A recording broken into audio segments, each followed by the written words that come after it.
Hello అండి. నమస్తే. Welcome back to my channel Janugiri creatives. అందరూ బాగుండాలని మనస్ఫూర్తిగా కోరుకుంటూ నేను మీ జానుని. థంబ్‌నెయిల్ చూసారు కదండీ! అవునండి. మేము ఆదియోగి దగ్గరికి వచ్చామన్నమాట. మాకు చాలా దగ్గరలోనే ఉంది. ఈ కార్తీక మాసంలో మన శివయ్య దగ్గరికి రావడం చాలా చాలా హ్యాపీగా ఉందండి. శివయ్య దగ్గరికి వెళ్ళడమే కాకుండా అక్కడ మన చేతులతోనే మనమే అన్నీ చేసుకోవచ్చు. పూజ అంతా కూడాను. అంటే దీపాలు పెట్టడం గానీ, అభిషేకం అండి. శివయ్యకి నీళ్ళతో అభిషేకము అండ్ పువ్వులతో మనం పూజ చేసుకోవచ్చు. అన్నీ కూడా ఉన్నాయండి. అన్నీ అక్కడే దొరుకుతాయి. అన్నీ కొనుక్కోవాల్సి ఉంటుంది. కానీ దర్శనం మాత్రం ఫ్రీయే అండి. చాలా బావుందండి. అన్నీ మన చేతులతోనే చేయిస్తున్నారనమాట. నాకైతే అది హ్యాపీ అనిపించిందనమాట. శివయ్యకి మనం మన ఊళ్ళో గుడికి వెళ్ళినా సరే, శివయ్యని పూజారులే పూజిస్తారు. మనం పూజించేంత అవకాశం ఉండదనమాట. కానీ ఇక్కడ ఈ కార్తీక మాసంలో నేను ఇక్కడికి వెళ్ళి శివయ్యకి అభిషేకం చేయడం అనేది చాలా హ్యాపీ అనిపించింది. తర్వాత అక్కడ గర్భగుడిలో 2 దీపాలు వెలిగిస్తారు కదండీ! ఇటు అటు. ఆ 2 మెయిన్ దీపాలు. ఆ దీపంలో ఒకటి కొండెక్కిపోయిందండి. ఆ దీపాన్ని నేను చూసి మా వారితో వెలిగించాననమాట. "ఏవండీ అది ఇలా కొండెక్కిపోయింది దీపాన్ని చూడండి ఒకసారి. మీరు వెలిగించండి" అంటే వాళ్ళేమంటారేమో అనుకున్నారు. కానీ ఏం కాదండి అదే కొండెక్కిపోయిన దీపాన్ని మళ్ళీ మనం వెలిగిస్తే చాలా మంచిది. దేవుడు మనకి ఈ అవకాశం ఇచ్చాడు అని చెప్పేసి మా వారికి చెప్పి ఆ దీపాన్ని వెలిగించామనమాట. చాలా హ్యాపీ అనిపించిందండి నాకు. ఈ కార్తీక మాసంలో శివయ్య దగ్గరికి వెళ్ళడము, శివయ్య గుడిలో దీపాన్ని మేము వెలిగించడం. అంటే ఆ దీపం అలా ఉంటుంది కదండీ! మనం చిన్న చిన్న దీపాలైతే మనం పెట్టినవైతే దానిలో నూనె, అదే నెయ్యి అవి అయిపోయిన వెంటనే కొండెక్కిపోతాయి. ఓకే. కానీ వాళ్ళు పెట్టిందేంటంటే అలా ఉంటుందనమాట. నిత్య దీపారాధన అలా ఏంటంటారు దాన్ని? అఖండ దీపంలా అనమాట. ఆ దీపమే కొండెక్కిపోయింది. దాన్ని మేము మళ్ళీ వెలిగించామండి. మాకు శివయ్య ఇంత అవకాశం ఇచ్చారు. నేనైతే దేవుడిని చాలా నమ్ముతానండి. మేమైతే ఇక్కడికి 1 వీక్ ముందు వెళ్ళామండి. ఇప్పుడు చూపిస్తున్నాననమాట మీకు. అంటే నాకు టైం లేకపోయింది. తర్వాత మళ్ళీ ఎప్పుడైనా వస్తాము. మళ్ళీ చూపిస్తాను. 2 కలిపి అనుకున్నాను. అంటే పిల్లల్ని పట్టుకొని వస్తాము అనుకున్నాము ఈవినింగ్ టైంలో. ఇది మార్నింగ్ టైంలో మేము వెళ్ళామండి. 9:00 ఇంటి దగ్గర బయలుదేరితే మేమున్న దగ్గర ఇక్కడికొచ్చేసరికి 10:15 అలా అయిందండి. గంటన్నర జర్నీ అనమాట. మేము మా ఇంటి దగ్గర నుంచి ఇక్కడికి. ఇక్కడైతే ఎలో లేదండి. అందరికీ ఎలో చేయట్లేదు. ఎవరు ఏంటి తర్వాత ఐడీ కార్డులు ఇవన్నీ ప్రూఫ్‌లన్నీ చూపిస్తేనే పంపిస్తున్నారనమాట. మా వారు మేము పోలీసులమండి అని చెప్పినా సరే ఆయనకి విడిచిపెట్టలేదు. ఆ కార్డు చూపించండి మీరు వెళ్ళండి అని చెప్పారు. అప్పుడు తీసి చూపిస్తేనే వాళ్ళు పంపించారనమాట. ఎలో చేశారు. అందరిని ఎలో చేయట్లేదు. తర్వాత ఇక్కడికైతే మేము ఆ టైంలో వచ్చామండి. 10:15 కల్లా ఇక్కడికొచ్చాము. చలి మాత్రం బీభత్సంగా ఉందండి. ఎందుకంటే ఓపెన్ ప్లేస్ కదా మొత్తము కూడా కొండలు, చెట్లు అన్నీను. అందుకని చాలా చల్లగా ఉంది. నాకు ఆ విషయం తెలీదు. మా వారికి కూడా తెలీదు. నేనైతే నార్మల్‌గా ఇక్కడికొస్తామని ప్లాన్ కూడా చేయలేదండి. ఇంట్లో ఉన్నట్లే దీపారాధన కోసం కార్తీక మాసం కదా! దీపారాధన కోసం చేసుకొని నార్మల్ డ్రెస్ ఏసుకొని ఉన్నాననమాట. ఆయనేమో దాంతో పాటు వచ్చేయి అని చెప్పారు. అది కూడా హాఫ్ స్లీవ్సు. ఫుల్ కూడా కాదు. 3/4 కూడా కాదు. చలి అయితే చంపేసిందనుకోండి. బైక్ మీద వచ్చినప్పుడు కూడా బైక్ మీద వస్తున్నప్పుడైతే మా వారితో నాకు చాలా కోపం వచ్చేసిందండి. ఈయనేంటి ఇంత దూరము నన్ను ఇలా తీసుకొచ్చేసారు. ఇంత చలిలోని చంపేస్తున్నారు అనిపించింది. చాలా కోపం ఉంది అక్కడికెళ్ళేంత వరకు కూడా.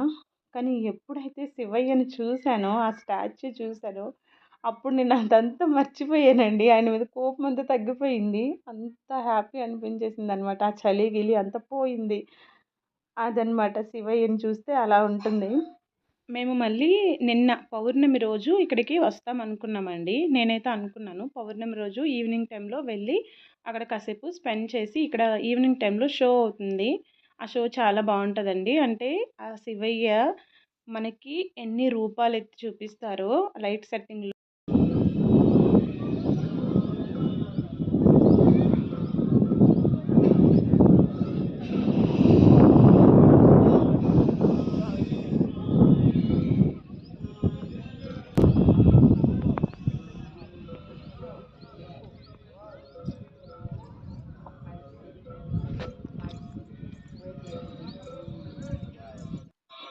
అక్కడ మీకు రియల్‌గా ఎలా ఉంటుందో అనేది మీకు నేను చూపించానండి.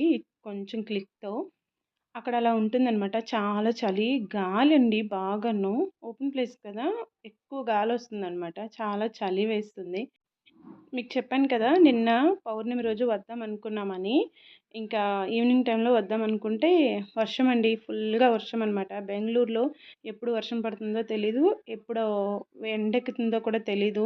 బట్టలు కూడా నిన్నంతా తడిసిపోయాయండి. ఫుల్‌గా బట్టలన్నీ ఎండబెట్టి వేశాను. 2, 3 రోజులు ఎండ లేదని చెప్పి నిన్న మాత్రం మొత్తం అన్నీ వేశాను.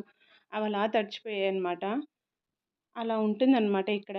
ఎప్పుడు ఎండొస్తుందా మనకైతే వర్షం వస్తుంది. హింట్ ఇస్తుందనమాట. మబ్బులవి వేస్తాయి, గాలొస్తది. ఇక్కడ మాత్రం అలా లేదు. ఎనీ టైమ్ ఒకేలా ఉంటుంది. కొంచెం ఎండెక్కుతుంది, మళ్ళీ ఆగిపోద్ది, మళ్ళీ వర్షం పడిపోద్ది. ఎప్పుడు ఎలా ఉంటుందో తెలీదనమాట.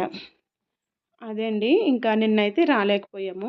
ఇంకోసారి ఎప్పుడైనా రావాలి. ఈ కార్తీక మాసంలోనే మళ్ళీ ఒకసారి రావాలనుకుంటున్నాము పిల్లల్ని పట్టుకొని. అది కూడా ఈవినింగ్ టైంలో వస్తే ఆ షో చూపిస్తే బావుంటుంది అని. ప్లాన్ చేయాలి. ఈసారి ముందైతే ప్లాన్ చేయకుండా, నాకు చెప్పకుండా ఎక్కడికి వెళ్తున్నాం అనేకుండా వచ్చేసామనమాట. మా వారు తీసుకొచ్చేసారు. కానీ ఈసారి మాత్రం ముందు అనుకోని వెళ్ళాలి. పిల్లలతో వెళ్ళేటప్పుడు అలా అనుకోని వెళ్ళాలి కదండీ! అదనమాట. ఇక్కడ శివయ్యని చూసారు కదా! కిందన వచ్చేసి శివలింగం అన్నీ ఉన్నాయండి. నంది ఎదురుగా అయితే నంది ఉంది. ఫస్ట్ ఎంట్రన్స్‌లో అయితే నాగపంచమి అని ఉంటుందనమాట. అక్కడ నాగ పూజలు అవన్నీ చేస్తారంట. అంటే దానికంటూ టైమింగ్స్ ఉంటాయట. అవన్నీ ఇంకా నాకు తెలీదు. కావాలంటే నేను కనుక్కొని చెప్తాను. అదిగోండి అక్కడ ఎదురుగా అయితే ఒకవైపు నందీశ్వరుడు ఉంటాడు. ఇంకోవైపు త్రిశూలం ఉంటుంది. పెద్ద స్టాచ్యూలండి అవి కూడాను. అదిగోండి చూస్తున్నారు కదా! ఇంకా శివయ్య అయితే శివలింగము ఇందులో ఉంటుందండి. ఈ కింది దాంట్లో పైన మనకి లింగంలా కనిపిస్తుంది కదా! దాని ఎదురుగానే కిందన మనకి శివలింగం ఉంటుంది. అక్కడే అభిషేకము, దీపాలు అన్నీ గూడా ధూపము అన్నీ గూడా వాసన పుల్లలు అన్నీ మనతోనే చేయిస్తున్నారనమాట. నాకు చాలా హ్యాపీ అనిపించింది. ఏంటో గాని ఇక్కడికొచ్చాక ఒక పాజిటివ్ వైబ్రేషన్ ఉంటుందండి. ఇలాంటి వాటిలకొస్తే. మొన్న అక్కడికి వెళ్ళాం గదండీ! ఎక్కడ కృష్ణుడిది ఇస్కాన్ టెంపులు అలాంటి వాటి దగ్గర కానివ్వండి, ఇక్కడ కూడాను. ఇక్కడైతే మరీను అండి మెడిటేషన్ చేయడానికి ఆటన్నిటికి కూడా చాలా బావుంటుంది ఇలాంటి ప్లేసుల్లో. అందుకనేమో సద్గురు గారు ఇలాంటి ప్లేసులు ఎంచుకుంటారు. వాటి కోసమనేమో. ఇంకా ఇక్కడే దీనికి పక్కనే నంది హిల్స్ అని ఉందంటండి. ఆయన వెళ్తామన్నారు, తీసుకువెళ్దామన్నారు ఆ నెక్స్ట్ రోజే. కానీ నేనే వద్దనేసాను. ఇక్కడే ఇంత చలిగుంటే అక్కడ ఇంకెంత చలిగా ఉంటదో. అసలే చలికాలము. ఇప్పుడైతే నేను రెడీగా లేను, వద్దు అని చెప్పేసాను. ఎప్పుడో వెళ్దాంలెండి ఒకేసారి పిల్లల్ని తీసుకొని అని చెప్పేసాను. ఇంకెప్పుడు వెళ్తామో తెలీదు. వెళ్తామండి అక్కడికి కూడాను. అక్కడికి కూడా వెళ్ళేటప్పుడు నేను ఇలాగే వీడియో తీసి పోస్ట్ చేస్తాను. వెయిట్ చేస్తుండండి. ఎవరికైనా కావాలనుకుంటే సబ్స్క్రైబ్ చేసుకోండి మన ఛానల్‌ని. అన్నీ గూడా వస్తుంటాయన్నమాట. ఇలా బెంగుళూరులో ఎక్కడికి వెళ్ళినా మంచి టూరిస్ట్ ప్లేస్‌లు ఇలాంటివి ఏవైనా ఉంటే గనక చూపిస్తుంటాను. అలాగే పిల్లలకి లంచ్ బాక్స్‌లని, లేదంటే మన ఆరోగ్యం, మన హెల్త్ కోసమని, మోటివేషనల్ అని, పూజలని చాలానే ఉంటాయి మన ఛానల్‌లో. ఒకసారి విజిట్ చేసేయండి మన ఛానల్‌ని. ఇంకా ఎవరైనా చూడకపోతే చూసేయండి. ఎవరైనా సబ్స్క్రైబ్ చేసుకోకపోతే ప్లీజ్ సబ్స్క్రైబ్ చేసుకోండి. అలాగే ఒక లైక్ చేయండి, కామెంట్ చేయండి ప్లీజ్ అండి. Thanks for watching. Thanks for your time.